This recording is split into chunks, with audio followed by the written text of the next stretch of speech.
বান্দা ঈমান পরিপূর্ণ রেখে সামান্য একটু আমল করলো, আমার নবী হাদিসে মুবারাকার মধ্যে বলেছেন, উম্মত অনেক বেশি আমল করতে এমন নয়, অনেক বেশি আমল করতে হবে এমন নয়, অনেক বেশি আমল যদি করো সেটার পুরস্কার অবশ্যই আল্লাহ সুবহানাহু ওয়া তাআলা দিবে। কিন্তু ঈমানকে খাঁটি করে, ঈমানকে পরিপূর্ণ রেখে যদি সামান্য আমলও করতে পারো, এই সামান্য আমলও কাল হাসরের ময়দানে তোমার জন্য নাজাত পাওয়ার জন্য যথেষ্ট হয়ে যাবে। যেটা বলি সুবহানাল্লাহ। এজন্য আগে আমল নয়, আগে ঈমান। আগে ঈমান যদি পরিপূর্ণ থাকে, ঈমান যদি সঠিক থাকে, আপনি যদি ঈমানদার হন, মুমিন হন, মুসলমান হন, ঈমান পরিপূর্ণ হওয়ার পরে আপনার উপর আমলের কাজ। কারণ আপনি যখন চাকরির মধ্যে যাবেন, আপনাকে হুট করে চাকরির মধ্যে নিয়োগ দিয়ে দেবে না। আপনাকে ইন্টারভিউ নেবে, লিখিত পরীক্ষা নেবে, আপনার ফিরি নেবে, লিখিত নেবে, ভাইবা নেবে। সবগুলো আপনি পাশ করার পরে আপনাকে আবার যে কাজের জন্য নিয়োজিত করা হয়েছে সেই কাজের জন্য আপনাকে ট্রেনিংয়ের মধ্যে পাঠানো হবে। সেখানে আপনি যদি ট্রেনিংয়ে ভালো রেজাল্ট করতে পারেন, তখন আপনাকে চাকরির মধ্যে নিয়োজিত করা হবে। ওই চাকরিতেও আপনাকে আবার 6 মাসের জন্য আপনাকে নজরদারি করা হবে। 6 মাস পর্যন্ত যদি আপনি ভালোভাবে কাজ করতে পারেন, তাহলে আপনাকে স্থায়ীভাবে চাকরির মধ্যে রাখা হবে। ঠিক তেমনিভাবে আপনি যদি ঈমানদার হন, ঈমান যদি আপনার পরিপূর্ণ হয়, ঈমান যদি ঠিক থাকে, যে আপনি কাজ বুঝেন, কিন্তু সামান্য কাজ করলেও যখন আপনি কাজ করতে করতে পেকে যাবেন, তখন সারাদিন আপনার মাঠে কাজ করতে হবে না, সারাদিন আপনার কর্ম করতে হবে না। যারা মার্কেটিংয়ে জব যারা করে, চাকরি যারা করে, প্রথম দিকে মার্কেটিংয়ে খুব মার্কেট ধরতে অনেক কষ্ট হয়। প্রত্যেক দোকানে দোকানে গিয়ে প্রোডাক্ট সম্পর্কে বুঝতে হয়, ঘন্টার পর ঘন্টা সময় দিতে হয়, দোকানদারের সাথে ভালো সম্পর্ক তৈরি করতে হয়। সম্পর্ক যখন তৈরি হয়ে যায়, দোকানদার দেখা মাত্রই অর্ডার দিয়ে দেয়, মালের যখন দরকার হয় দেখা মাত্রই অর্ডার দিয়ে দেয়। যদি ওই মার্কেটিংয়ের লোক দোকানে নাও আসে, ফোন দিয়ে হলেও প্রোডাক্টের জন্য অর্ডার করে দেয়। তেমনিভাবে আপনি যখন সামান্য ঈমান নিয়ে বেশি নয় 5 ওয়াক্ত নামাজ যখন আপনি আদায় করবেন ঠিক টাইম মতো, কোনো কারণে যদি একদিন আপনি অসুস্থ হয়ে যান, নামাজে পড়তে না আসেন, জামাতে আসতে না পারেন, আবার আল্লাহ পাক রব্বুল আলামিন ফেরেশতাদেরকে ডাক দিয়ে বলবে, ও ফেরেশতা, আমার এই বান্দা প্রত্যেক দিন 5 ওয়াক্ত নামাজ জামাতে পড়ার জন্য মসজিদে আসতো। আমি আল্লাহ তার নামাজ দেখতাম, তার সিজদা দেখতাম, তার রুকু দেখতাম, সে বিনয়ী হয়ে সিজদা করতো, সে বিনয়ী হয়ে রুকু করতো, আমি আল্লাহকে আল্লাহ বলে মানত, আমি আল্লাহ তার সিজদা বড় গ্রহণ করতাম। আজকে আমার বান্দা মসজিদে আসে নাই, আমি আল্লাহকে সিজদা করে নাই। ও ফেরেশতা, আমার বান্দার কি হয়েছে? ফেরেশতা জবাব দিবে রব্বুল আলামিন, আপনার ওই বান্দা অসুস্থ অবস্থায় ঘরের মধ্যে রয়েছে। আমার আল্লাহ বলবেন, ও আমার ফেরেশতা, বান্দা অসুস্থ অবস্থায় ঘরে রয়েছে, নামাজ জামাতে পড়তে না পারে নাই, ঘরের মধ্যে পড়েছে। আমার বান্দা যে অসুস্থ হয়েছে, এই অসুস্থ হওয়ার কারণেও আমি আল্লাহ তার আমলনামার মধ্যে অসংখ্য অগণিত সওয়াব দিয়ে দিলাম। চলো বলি সুবহানাল্লাহ। আপনি যদি ঈমানদার হন, সামান্য আমলদার হন, তাহাজ্জুদ পড়েন না, সমস্যা নাই, আপনি পড়তে পারেন না, আপনার ঘুম অনেক ভার, আপনি রাতে উঠতে পারেন না, দিনে আপনি অনেক কঠিন কর্ম করেন, দিনে রাতে আপনি উঠতে পারেন না, ঘুম মারতে পারেন না, কিন্তু 5 ওয়াক্ত নামাজ জামাতে পড়েন। ওই 5 ওয়াক্ত নামাজ যদি কখনো ছুটে যায়, অসুস্থ হয়ে যান, রব্বুল আলামিন আপনার ওই অসুস্থ বান্দার আমলনামার মধ্যে সওয়াব দিয়ে। এজন্য আল্লাহ পাক রব্বুল আলামিন আপনার আমার আমল সম্পর্কে কোরআনে মাজিদের মধ্যে বড় চমৎকার আয়াতে কারিমা নাযিল করেছেন। আল্লাহ সুবহানাহু ওয়া তাআলা কোরআনে মাজিদের মধ্যে আমলের 2টা অংশ এনেছেন। একটা হচ্ছে বদ আমল, যেই আমল করলে বান্দা জাহান্নামের মধ্যে চলে যায়, আরেকটা হচ্ছে নেক আমল, যেই আমল করলে বান্দা জান্নাতের মধ্যে চলে যায়। রব্বুল আলামিন কোরআনে মাজিদের মধ্যে বদ আমল করলে বান্দার কি হবে সে সম্পর্কে আল্লাহ বলেছেন, নেক আমল করলেও কি হবে আল্লাহ কোরআনে সেটাও বলেছেন। আল্লাহ সুবহানাহু ওয়া তাআলা কোরআনে মাজিদ ফুরকানে হামিদের মধ্যে আমার আল্লাহ বড় চমৎকার আয়াত নাযিল করেছেন। আল্লাহ বলেন, ওয়া কুল্লু সগীরিন ওয়া কাবীরিন মুস্তাতার। জোরে বলি সুবহানাল্লাহ। আরেকটা মুহাম্মদ আওয়াজ দিয়ে বলেন সুবহানাল্লাহ। আল্লাহ সুবহানাহু ওয়া তাআলা বলেন, ওয়া কুল্লু সগীরিন ওয়া কাবীরিন মুস্তাতার। আল্লাহ রাব্বুল আলামিন কোরআনে মাজিদের মধ্যে বলেন, ওয়া কুল্লু সগীরিন, আর সব ছোট, যত ছোট আছে সব ছোট, ওয়া কাবীরিন, এবং সব বড়, মুস্তাতার। আমার আল্লাহ বলেন, বান্দা যত বড় আমল করো না কেন, সগীর যত ছোট আমল করো না কেন, আর কাবীর যত বড় আমল করো না কেন, ও কুল্লু, আমি আল্লাহ প্রত্যেক আমল কি করি? আল্লাহ বলেন, আল্লাহ কি করেন?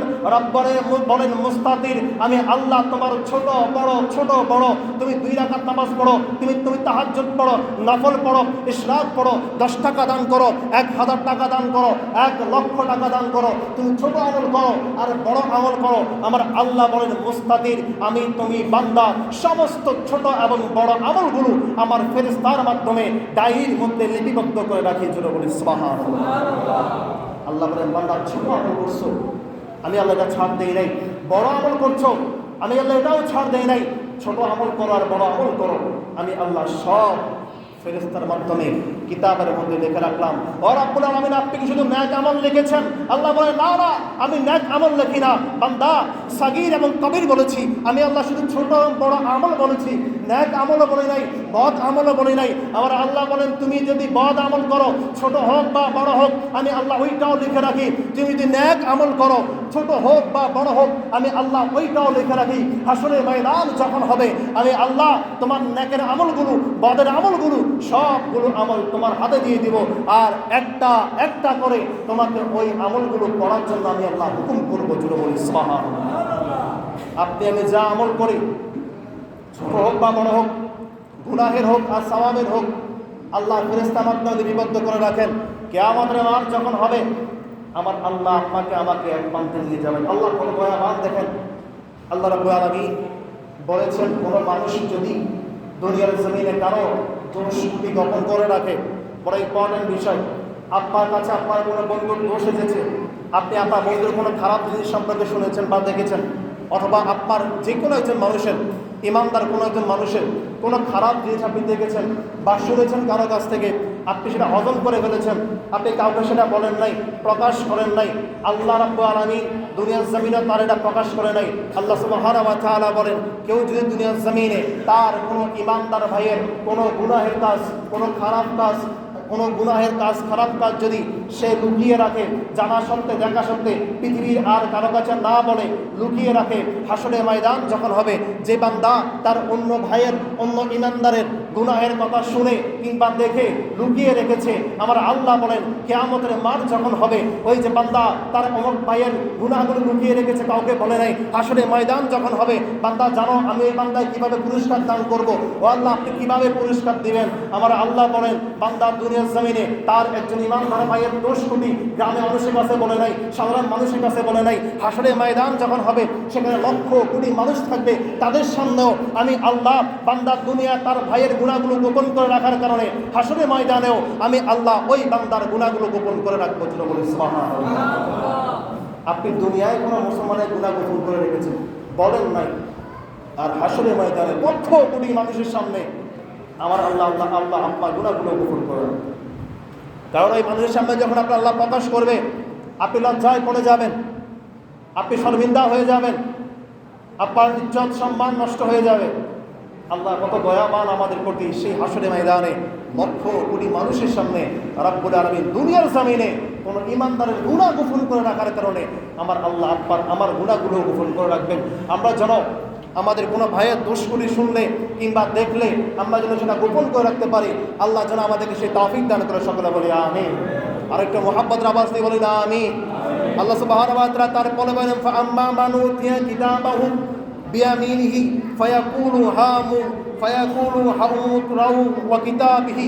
আল্লাহ সুবহানাহু ওয়া তাআলা কুরআন মাজিদ ফুরকান হামিদের মধ্যে অন্য আয়াতের মধ্যে আল্লাহ সুবহানাহু ওয়া তাআলা বলেন, যখন যার আমলনামা হাসরের ময়দান যখন হবে, আল্লাহ রব্বুল আলামিন একজন একজন করে আমলনামা যখন হাতে দিবেন, আমার আল্লাহ বলেন ফাআম্মা মান উতিয়া কিতাবাহু বিয়ামিনিহি, আমি আল্লাহ হাসরের ময়দানে যারা নেককার বান্দা হবে, যাদের আমল ভালো হবে, যাদের গুনাহ কম হবে, আমি আল্লাহ ওই নেককার বান্দাদেরকে সামনের দিক থেকে তাদের ডান হাতে আমি আল্লাহ হাসরের ময়দানে যারা নেককার হবে আল্লাহ ওদেরকে পিছন থেকে বই দিবেন না, পিছন থেকে আমলনামা কাগজ দিবেন না, বরং যারা নেককার হবে রব্বুল আলামিন সামনে থেকে তাদের ডান হাতের মধ্যে নেক আমলটা পেশ করবেন। পেশ করার পর আল্লাহ সুবহানাহু ওয়া তাআলা বলবেন বান্দা পড়ো। বান্দা পড়বে আর বান্দার চেহারার মধ্যে হাসি উচ্চাপিত হবে। বান্দা দেখবে তার আমল বেশি, তার গুনাহ কম, তার আমল বেশি, তার নামাজ বেশি, তার রোজা বেশি, তার সাদকা বেশি, তার হজ বেশি, সে সত্য কথা বলেছে, তাহাজ্জুদ পড়েছে, কোরআন তেলাওয়াত করেছে, মানুষকে যা বলেছে নিজে তা আমল করেছে। যখন বান্দা দেখবে তার আমল বেশি, বান্দার চেহারা আলোকিত হয়ে যাবে। বান্দার চেহারা যখন আলোকিত হয়ে যাবে, বলা হচ্ছে হা উমু, সামনে সে যাকে পাবে ওই হাসরের ময়দানে তার হাতে যখন আমলনামা কাগজ দেওয়া হবে, সে যখন খুশিতে দৌড় মারবে, সামনে যাকে পাবে তাকে বলবে আমার এটা পড়ো, আমার আমলনামা পড়ো, আমার আমলনামা দেখো। সবাইকে শুধু বলবে আমার আমলনামা পড়ো, আমলনামা দেখো। কারণ আমরা যখন কোনো ভালো কিছু করি, আমাদের সন্তান যখন ভালো রেজাল্ট করে, পাশ করে, রাস্তায় যাকে দেখি তাকেই বলি আমার সন্তান ভালো রেজাল্ট করেছে। সন্তান যখন ভালো কোনো চাকরি পায়, যাকে দেখি তাকেই বলি আমার সন্তানের জন্য অনেক কষ্ট করেছি, অনেক কষ্ট করে পড়াশোনা করিয়েছি, আজকে সন্তান ভালো চাকরি পেয়েছে, আমার মাথা উঁচু করেছে, সম্মান বৃদ্ধি করেছে। ওই হাসরের ময়দানেও কোনো মানুষের ন্যায়ের আমল যখন দেওয়া হবে, সে দেখবে আর দৌড়াবে, যাকে পাবে তাকেই দিয়ে বলে পড়ো পড়ো। পড়তে পড়তে তার আত্মীয় স্বজন যারা জান্নাতের মধ্যে থাকবে, ওই আমলনামা নিয়ে দৌড়াতে দৌড়াতে তার আত্মীয় স্বজন যারা জান্নাতের মধ্যে রয়েছেন, ওই আত্মীয় স্বজন পর্যন্ত চলে যাবে এবং সেখানে গিয়ে আত্মীয় স্বজনদেরকে সে খুশির সংবাদ দিবে, ও আমার আত্মীয় স্বজন, তোমরাও হাসরের ময়দানে জান্নাতি, আল্লাহ আমার ডান হাতের মধ্যে আমলনামা দিয়েছেন, হাসরের ময়দানে আমিও আল্লাহ পাকের দয়ায় জান্নাতি। জোরে বলি সুবহানাল্লাহ। আর একটু মহব্বত আওয়াজ দিয়ে বলি না সুবহানাল্লাহ। যারা জান্নাতি আল্লাহ পাক রব্বুল আলামিন তাদের আমলনামা দিবেন ডান হাতের মধ্যে। এরপর আল্লাহ সুবহানাহু ওয়া তাআলা অন্য আয়াতের মধ্যে, কোরআনে মাজিদের মধ্যে বলেন, ও আম্মা মান উতিয়া কিতাবাহু ওয়ারাআ যাহরিহি, আর যারা বদ আমল করেছে, গুনাহ করেছে, জিনা করেছে, সুদ খেয়েছে, ঘুষ খেয়েছে, মিথ্যা কথা বলেছে, পরের সম্পদ লুণ্ঠন করেছে, লাল কেটে জমি বাড়িয়েছে, আল্লাহ সুবহানাহু ওয়া তাআলা বলেন আম্মা মান উতিয়া কিতাবাহু ওয়ারাআ যাহরিহি, আল্লাহ রাব্বুল আলামিন যারা বদ আমল করেছে, জাহান্নামে যারা হবে, ওদের সামনে থেকে আমল দিবে না, আমলনামা দিবে না, বরং রাব্বুল আলামিন পিছন থেকে হাত নিয়ে তার বাম হাতের মধ্যে আল্লাহ সুবহানাহু ওয়া তাআলা আমলনামা ধরিয়ে দিবেন, গুনাহের আমলনামা। অতঃপর যেই ব্যক্তিকে আল্লাহ সুবহানাহু ওয়া তাআলা গুনাহের আমলনামা ধরিয়ে দিবেন, আল্লাহ কোরআন মাজিদে তার সম্পর্কে বলেন, ফাসাউফা ইয়াদউ সুবুরা, যেই ব্যক্তি বদ আমলনামা পিছন দিকে বাম হাত দিয়ে ধরে দিলে, ওই ব্যক্তি হাসরের ময়দানে কান্না জড়িত কণ্ঠে বলতে থাকবে, হায় আফসোস, আজকে হাসরের ময়দানে আমি যদি ধ্বংস হয়ে যেতাম, আমি যদি বিনষ্ট হয়ে যেতাম, দুনিয়ার জমিনে যেমন আমি মারা গিয়েছি, দুনিয়ার সাথে আমার সম্পর্ক শেষ হয়ে গিয়েছে, আফসোস আজকে যদি হাসরের ময়দানে আমি মারা যেতে পারতাম, ধ্বংস হয়ে যেতে পারতাম, আল্লাহ কাঠটা যদি আমাকে দাঁড়াতে না হতো, ওই ব্যক্তি শুধু আফসোস করতে থাকবে যে আমি যদি ধ্বংস হয়ে যাই, আমি যেন ধ্বংস হয়ে যাই। কিন্তু হাসরের ময়দানে ধ্বংস হওয়ার কোনো সুযোগ নাই, বরং দুনিয়ায় একবারই মৃত্যু আছে। আর হাসরের ময়দানে যারা জাহান্নামী হবে, আমার আল্লাহ শাস্তি দিবেন, তাদেরকে মৃত্যুর কষ্ট বারবার দিবেন, শাস্তি শেষ, মৃত্যুবরণ করবে, মৃত্যুর কষ্ট পাবে, আবার আল্লাহ জীবিত করবেন, আবার জাহান্নামের শাস্তি দিবেন, আবাদুল আবাদ। কিয়ামতের ময়দানে জাহান্নামের মধ্যে যারা মুনাফিক কাফের, তাদেরকে আমার আল্লাহ শাস্তি দিতে থাকবেন। আর যারা ঈমানদার, আমাদের জন্য বড় খুশনসিব হচ্ছে যাদের ঈমান শক্ত আছে, যাদের ঈমান অটুট আছে, যাদের ঈমান ঠিক আছে। আমরা গুনাহের কারণে জাহান্নামে হয়তো যাব, আল্লাহ জাহান্নামে হয়তো আমাদেরকে শাস্তি দিবেন, কিন্তু একটা না সময় না একটা সময় আল্লাহ সুবহানাহু ওয়া তাআলা আল্লাহ নবী কালামে মাজিদের মধ্যে হাদিসে মুবারাকার মধ্যে বলেছেন, কওলু লা ইলাহা ইল্লাল্লাহ ফাদাখালাল জান্নাহ, যেই ব্যক্তি লা ইলাহা ইল্লাল্লাহ বলেছে, কালেমা পড়েছে, সে অবশ্যই জান্নাতে যাবে। আপনি এবং আমি গুনাহ করার কারণে হয়তো জাহান্নামে যাব। গুনাহ যত বড় হবে জাহান্নামে তত বেশি দিন থাকবো, গুনাহ যত কম হবে জাহান্নামে তত কম দিন থাকবো। ওই জাহান্নামের দিনগুলো শেষ হওয়ার পরে আমার আল্লাহ ঈমানদার, শুধু ঈমানদার মুসলমানদেরকে জাহান্নাম থেকে বের করে আমার নবী রাহমাতুল আলামিন নবী সাদকায় গুনাহগুলোকে মাফ করে জান্নাতে দিয়ে দিবে। জোরে বলি সুবহানাল্লাহ। আপনার আমার গুনাহগুলো মাফ করে, গুনাহ যদি বেশি হয় জাহান্নামে বেশি দিন জ্বলবো, গুনাহ যদি কম হয় কম দিন জ্বলবে। তবে ঈমান যদি পরিপূর্ণ থাকে, একদিন না একদিন আল্লাহ সুবহানাহু ওয়া তাআলা অবশ্যই আপনাকে আমাকে জান্নাত পর্যন্ত পৌঁছা দেবেন। আমরা যেন ঈমানকে শক্ত রেখে, আমল কম হলেও ঈমানকে শক্ত রেখে যেন কবরে যেতে পারি। আল্লাহ যেন আমাদেরকে সে তৌফিক দান করে। সকলে বলি আমিন। আর একটু মুহাব্বত আওয়াজ দিয়ে বলি আমিন। যারা জাহান্নামী হবে, আমার আল্লাহ কোরআনের এই আয়াতের মধ্যে বলেছেন, আমলনামা পিছ থেকে দিবে, আর ওই মানুষগুলো কান্না করতে করতে বলবে, হায় আফসোস, আমি যদি ধ্বংস হয়ে যেতাম, মরে যেতাম, আল্লাহর কাছ থেকে দূরে থাকতে পারতাম, এই হাসরের ময়দান থেকে আমি উদাও হয়ে যেতাম, ধ্বংস হয়ে যেতাম। কিন্তু তারা হাসরের ময়দান থেকে উদাও হবে না, ধ্বংস হবে না। আমার আল্লাহ বলেন তারা কি হবে, ওয়ায়াসলা সাইরা, আর আমি আল্লাহ যাদের আমলনামা বদ আমলনামা পিছন থেকে দেব, আমি আল্লাহ তাদেরকে জ্বলন্ত আগুনের মধ্যে হাসরের ময়দানের মধ্যে নিক্ষেপ করব। আল্লাহ সুবহানাহু ওয়া তাআলা যেন বাম হাতে আমলনামা নামা থেকে পিছন থেকে আমল নামা নেওয়া থেকে আল্লাহ রাব্বুল আলামিন যেন আমাদেরকে হেফাজত করে, আমাদের আমল কম হলেও যেন ঈমানকে সালামত রেখে নবী পাকের শাফাআতের মাধ্যমে আমরা যেন জান্নাত পর্যন্ত পৌঁছাতে পারি। আল্লাহ যেন আমাদেরকে সেই তৌফিক দান করে, সকলে বলি আমিন। আরেকটা মুহাব্বতের আওয়াজ দিয়ে বলি আমিন। ওয়াকি দাওয়ানা আলহামদুলিল্লাহ। আসসালামু আলাইকুম রহমতুল্লাহি ওয়া বারাকাতুহু। যারা কাবা জুমা আদায় করেন, যারা কাবা জুমা আদায় করেন।